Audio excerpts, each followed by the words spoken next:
We're on Parak Aleph, Mishnah Bet. Second, Mishnah, first chapter, Masechet Para. We're talking about Netilat and Netinat Yadayim, washing hands. So one of the things that we're going to learn is you have to use a Kli. You can't just put your hands under a flowing water. You have to do with a Kli, with a vessel, says the Mishnah. B'chol ha'kelim notnim le'yadayim. You can use any Kli to notnim, pour water on your hands. Afilu b'klei glalim. Kelim made of glalim are manure, made of animal feces. B'klei avanim, keli made of stone. B'klei adama, keli made of earth that are not fire. These three categories of kelim are even kelim that are not makabel tuma.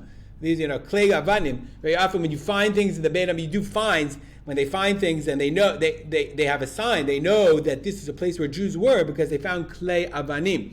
Just so happens, when I'm recording this, they just found this incredible find in Yavne. They think that the place where the Chachamim were in Yavne, you can see here, there's an incredible, they found this outside of Yavne, this incredible city. They think that this might be where Yavne was, and one of the things they show you in all the pictures that you're looking at is here, pieces of stone cups, chalk, measuring cup fragments found in Yavne. And why is that important? Because they found chalk stone cups, klei avanim, chalk stone made of even, that the IAA, Israel Antiquities Authority, said were clear evidence that its occupants were observing Jewish laws of ritual purity. That's exactly like right out of our Mishnah. Klei avanim, you see vessels made of stoneware, or klei, they didn't make klei glalim, like the kelim from the manure from, or adama, they didn't make them fall apart. But klei avanim, you have remnants all over the place of cool klei avanim. That's how you know that they were keeping tuma and tara. Who else would make a cup out of a stone? It's too heavy, it's like a pain in the neck.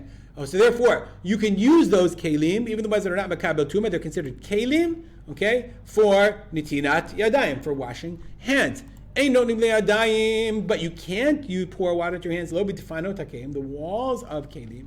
V'lo b'shulei amachatz. Shulei amachatz, what's a machatz? Let's jastro it. A machatz is a ladle for filling vessels, and you have a jastro jackpot from para, the sides of a broken ladle.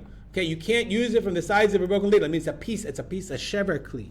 V'lo b'megufa tachavit. Megufa, they can't use the walls of a kli, or megufa is the stopper of the jug, because it wasn't made to hold things. Even though you could put a little stuff in it, it wasn't made to hold. The Kahati says, the Tosefta says, but if you hollowed it out, you made it into a kli for using, then of course you could use it. Moreover, v'lo yitein l'chayver b'chafnav. I can't pour. Okay, I'll catch the water and I'll pour on you. How many times have you been somewhere? You're at a water fountain, you can't wash. It's a problem because you don't have a kli.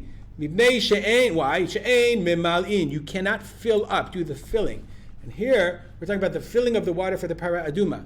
Ve'ein mekadshim. That's the purpose of the kiddush of putting the efer para aduma into the water. Ve'ein mazin mechatat. You can't spritz the mechatat unless it's from a kli.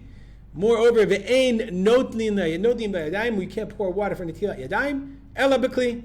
Okay, unless you have a kli. Furthermore, ve'ein matzilin b'tzamid patil ela kelim. We just Mishnah is adding another halacha. Remember, if you have a kli cheres, if you have an earthenware kli, and then it's got tuma outside of it, or it's in let's say in a house, in a building with tuma, but it's covered with a tzamid patil.